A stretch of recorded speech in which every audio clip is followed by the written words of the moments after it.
Here are our learning outcomes for the day. The first thing we want to do is to describe factors that contribute to ethical dilemmas in school. So how is it that ethics become a concern for us?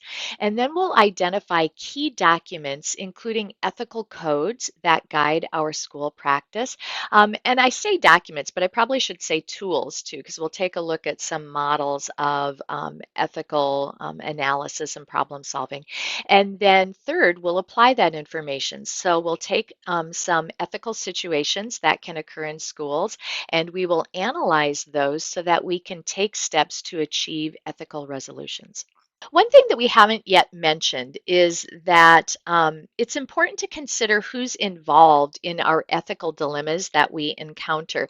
And our codes of ethics refer to our conduct as well as the conduct of others. So we really need to be thinking about, in some cases, some situations, we're going to be taking a look at our own professional behaviors and trying to determine what we ourselves are supposed to be doing and how to engage in our own ethical behavior. But in other situations, we might be working with individuals, either within our profession or other related professionals, and we might question whether their behavior is ethical. So regardless of whether we're considering our own behaviors or the behaviors of others, we do need to determine whether those actions we're considering or maybe have already engaged in might be in line with or might violate our ethical codes. So for ourselves, we're going to ask, are we in a situation that requires us to choose an action that's ethical, or have I acted in a way that might be unethical? For others, are we observing somebody else's professional actions, and are they maintaining ethics? If you determine that your or someone else's actions violate ethics, it's important for you to know that you need to, when possible, work collaboratively with those people involved to resolve the issue or to report that ethics violation. And I think that's super important that we are aware of that we are ethically bound to report violations of ethics when we have direct knowledge of them. So workload. ASHA for many years has had a workload calculator available to you. And there are different forms. They have a weekly form, so you can do a weekly analysis. You can do a monthly analysis. Maybe you have many students who are not seen on a weekly basis. And there also now is a form for telepractice, if you're a telepractice SLP. And for each one of those, there's a calculator form, which is a spreadsheet that you input information in, and that determines your workload responsibilities. There is an analysis form that helps you to see how each individual student on your caseload contributes to your workload.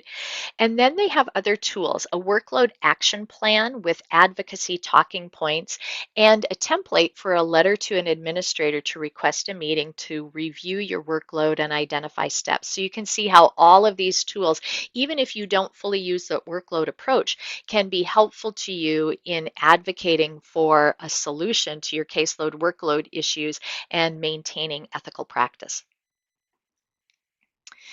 So then our next questions are, is this an ethical or a legal issue? So is it a legal dilemma? Well, IDEA requires service decisions to be based on individual students' needs, but SLPs also report that their therapy schedules and caseload sizes affect their decisions. So it could potentially be a legal issue if you find that you are in a position where every student is getting the same amount of therapy, regardless of their diagnosis and the severity of their disability and the progress that they're making. Legally, that is a problem. So yes, it could potentially be a legal dilemma. Um, an ethical dilemma. So if you go back to your ASHA Code of Ethics, you will find that there are several rules that can apply to this issue that you have when you're finding that your caseload or your workload is over what you are able to do within your regular work day or work week. And these are just some of the principles that I pulled out that I believe apply to this situation. So Principle 1, Rule B, states that we should use every resource, including referral and collaboration when appropriate, to ensure that quality services are provided. Principle 1, Rule E, states that we can delegate tasks to other individuals, so aides, assistants, technicians, if they're adequately prepared and they're appropriately supervised, but that the SLP still needs to maintain the responsibility for those services. So ethically, we can take some of this work off of our plate and maybe delegate it to others. Principle 1, Rule L tells us that we need to use independent and evidence-based clinical judgment that keeps the best interests of the people that we serve paramount, or the one thing that matters most. So we could bring this to the attention of administrators, but we can't allow them to force us into making decisions about that caseload that are not in the child's best interest and are not evidence-based. So that might mean like they'll say, well, you're going to have to group them more, or you're going to have to dismiss somebody. You can't do that just because they say so, right?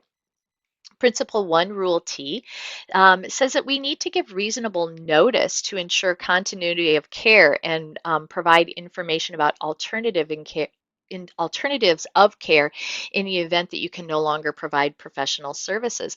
So, this potentially can be a situation where the SLP says, I have had it, I cannot do this anymore, and I quit. Just be aware that you need to give reasonable notice, and you can't just walk out on the job. We have to stick through this and find that ethical solution. Principle 2, Rule F, says that those people who are supervisors and administrators can't require us or permit us to provide services or conduct activities that compromise our independent and objective professional judgment. Okay. And there are probably many other ethical rules that apply, but what this says to me is that yes, we have an ethical situation on our hands. Okay, so let's take a closer look at some of these resources that might help guide your decision here. Carlin in 2024 has an article on the effectiveness of workload approaches, and they investigated 4 different workload approaches and the caseload approach that were implemented by SLPs in schools. I'm not going to go through all of those workload approaches or the caseload approach, and you can go to the article to see the results. But what they found is an approach that they called the workload management strategies approach produced the best outcomes for students and established a manageable workload.